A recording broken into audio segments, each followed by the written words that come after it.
నిన్న జనసేన నాయకులు కొంతమంది తాతంశెట్టి నాగేంద్ర ఒక స్టేట్మెంట్ ఇచ్చారు.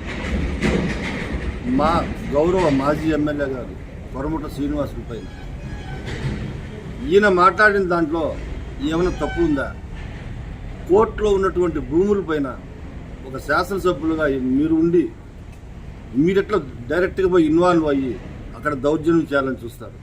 కోర్టు పరిధిలో ఉన్నదని మీకు తెలిసి ఆ విధంగా చేయడం ఎంత తప్పని మా శాసనసభ్యులు అడిగారు. అలాగే ఈ జనసేన పార్టీలో ఇప్పుడు జరుగుతున్నటువంటి అన్యాయాలు అక్రమాలపైన ఆయన ప్రశ్నిస్తే శాసనసభ్యులు మాట్లాడాల్సింది పోయి నాగేంద్ర గారు దాని గురించి మాట్లాడుతున్నారు. సరే, మీరు మాట్లాడుతున్నారు కదా, మీరు మాట్లాడిన దాంట్లో డెవలప్మెంట్ గురించి అడిగారు. మా 2 ఏళ్ల పాలనలో మా ఎమ్మెల్యే గారు శ్రీధర్ గారు చేసిన డెవలప్మెంటు, మీరు చేసిన డెవలప్మెంట్ దానిపైన చర్చ అన్నారు. వెరీ గుడ్, రండి, మా ఎమ్మెల్యే గారితో పర్లేదు, మేము వస్తాం. మీరు చెప్పండి ఎక్కడికి రావాలనో, ఏ ఊరికి రావాలా, ఎక్కడికి రావాలో చెప్పండి, మేము వస్తాం. చర్చకు రండి. మేము ఎంత అభివృద్ధి చేశాము మీ పరిపాలనలో, మీ 2 ఏళ్లలో మీ ఎమ్మెల్యే గారు ఎమ్మెల్యేగా ఆయన డ్యూటీ ఎక్కడ చేశారండి? నాయకులుగా ఆయన అభివృద్ధి చేయకుండా రకరకాల యాక్టివిటీస్తో ఆయన ఏమేం చేశారనేది ఈ దేశం అంతా చూసింది, రాష్ట్రం అంతా చూసింది. దానికి మళ్ళా మేము పర్టికులర్గా ఎత్తి చూపించాల్సిన పని లేదు. ఆయనకు అంత టైం ఉన్నిందా? అభివృద్ధి పైన దృష్టి పెట్టి అంత టైం ఉన్నిందా మీ ఎమ్మెల్యే గారికి?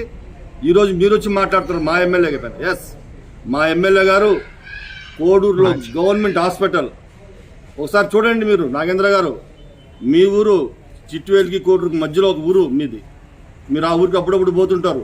45 కోట్లతో ఈయన ఆ రోడ్డు ఎక్స్పాండ్ వెడల్పు చేయడానికి, అభివృద్ధికి ఈయన డబ్బులు తెచ్చాడు, నిధులు తెచ్చాడు. ఆ విషయం మీకు తెలుసో తెలీదో, ఇటువంటి విషయాలు మీకు తెలియకపోయి మాట్లాడుండొచ్చు. మీకు అంత నాలెడ్జ్ ఉందని మేము అనుకోవట్లేదు. కాబట్టి మీరు రండి చర్చకు, మేము చెప్తాం ఎక్కడ ఏం చేశాము, ఏం జరిగింది అభివృద్ధి. స్కూల్స్ చూడండి, నాడు నేడు మేము చేసిన అభివృద్ధి ఎక్కడ ఉందనేది గవర్నమెంట్ హాస్పిటల్లో చూడండి, హాస్టల్లో చూడండి. పేద పిల్లలకు ఏం చేశారు జగనన్న, గౌరవ ముఖ్యమంత్రి, మాజీ ముఖ్యమంత్రి ఎంత మేలు చేశారు పేదలకు అనేది చూడండి.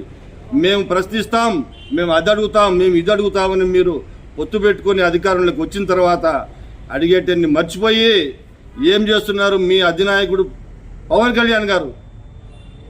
మన రాష్ట్రంలో మన శాఖలో మేము ఏం చేసామని చెప్పుకోకుండా ఎక్కడో తెలంగాణ, తమిళనాడు అక్కడ పోయి వాళ్ళని గెలికి వాళ్ళ విషయాలు, పర్సనల్ విషయాల్లో అవన్నీ అనవసరమైన విషయాలు కెలికి వాళ్ళతో అనిపించుకోవడం మనకు అవసరమా? మేము మాట్లాడితే ఇటువంటి చాలా ఉన్నాయి. కాదండి, మీరు అభివృద్ధి పైన అన్నారు. రండి, మీరు కూర్చోండి, మాట్లాడదాం. మీరే చెప్పండి ఎక్కడికి రమ్మంటారో, వస్తాం. 2 ఏళ్ల పాలనలో మీరు అభివృద్ధి చేశారా? 15 సంవత్సరాలు అపోజిషన్లో 10 సంవత్సరాలు, అధికారంలో 5 సంవత్సరాలు ఉన్న ఎమ్మెల్యే గారిని పట్టుకొని మీరు మాట్లాడడం ఎంతవరకు కరెక్ట్? మీరు ఆలోచిస్తున్నారా? మీ స్థాయి మనం ఏమైనా మాట్లాడేటప్పుడు నేను కూడా పవన్ కళ్యాణ్ విమర్శిస్తాను. ఏది మంచి, ఏది చెడ్డ అనేది ఒకసారి ఆలోచన చేసుకొని మీరు మాట్లాడితే చాలా బాగుంటుంది. ఇంకా మీరు చెప్పారు మీ పార్టీలో మీ వాళ్ళే మీ పైన ఎన్నెన్నో అభియోగాలు చేస్తున్నారు. అది మీ పర్సనల్ విషయాలు అనుకోండి, అవి చూసుకోండి. ఫస్ట్ ఎదుటోళ్ళ పైన వాళ్ళు చేసిన అడిగిన దానిపైన క్వశ్చన్ చేసే ముందు మనం ఏం చేస్తున్నాం, మన వాళ్ళు ఎట్టున్నారు, మన పార్టీ ఎట్టుంది. ఎస్, మేము ఇక్కడ అందరం కులం మతాలకు అతీతంగా అందరం అన్నదమ్ములు మారా ఒక తల్లి బిడ్డలాగా ఉంటాం. మీరున్నారా? అవి గుండెలపైన చేసుకుని చెప్పగలరా? మీరు కోడూరులో ఉన్నటువంటి జనసేన పార్టీ నాయకులు కానీ కేడర్ కానీ మీరు చెప్పగలరా? మేము చెప్తున్నామండి, ఇక్కడ మా పార్టీలో కులాలకు అతీతంగా ప్రతి ఒక్కళ్ళము అక్కజల్లీల మారా, అన్నదమ్ముల మారా మేమందరం కలిసి ఉన్నాం. ఒకే మాట పైన ఒకే బాటలో నడుస్తున్నాం. గౌరవ మా కొరముట్ల శ్రీనివాసులు గారి ఆధ్వర్యంలో, ఆయన నాయకత్వంలో, ఆయన మా నాయకుడు, ఆయన నాయకత్వంలో మేము నడుస్తున్నాం. మా ఎంపీ గారు మిథునన్న ఆదేశాల ప్రకారం మేము నడుస్తాం. మీలో ఉందా? గుండె మీద చేసుకుని చెప్పగలరా మీరు? మేమంతా ఒకటిగా ఉన్నాం, మా పార్టీ జనసేన మేమంతా ఒకటిగా ఉండగా చెప్పగలరా మీరు? ఏం మాట్లాడుతున్నారండి? నోటికి ఎంత వస్తే అంత మాట్లాడేస్తారా? 3 సార్లు ఎమ్మెల్యే గారండి ఆయన. ఆయన గురించి మాట్లాడేటప్పుడు మీరు ఏంది ఎట్లా అనేది కొంచెం ఆలోచన చేసి మాట్లాడండి.